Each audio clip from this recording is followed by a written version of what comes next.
Have you ever heard of the house in Ohio that everyone calls the father's curse? They say whoever moves in, the father always ends up killing his kids. And this isn't some ghost story to scare kids.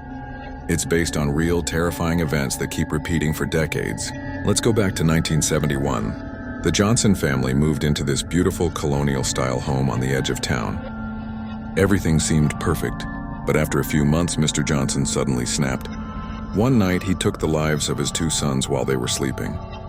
Then he turned himself in, saying, "The house told me to do it."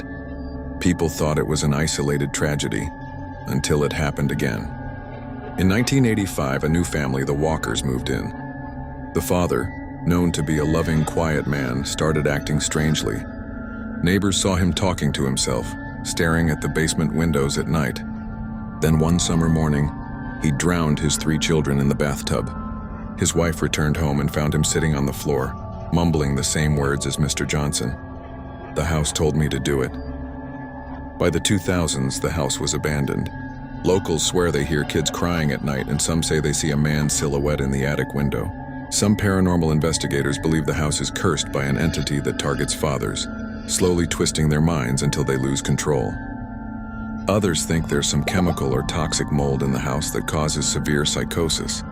But no official explanation has ever been found. The last family that dared to live there was in 2011. The father was a decorated war veteran.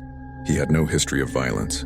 But 2 months after moving in, he set the entire house on fire, killing his 2 daughters and himself. After that, the authorities sealed off the property. To this day, no one dares to enter. Some say the land is cursed, others claim it's the perfect example of how darkness can hide in plain sight. So if you ever find a cheap house listing in Ohio, maybe double-check the address. You might be looking at the father's curse house. Follow me for more dark American stories you'll never forget. Smash the like button for more.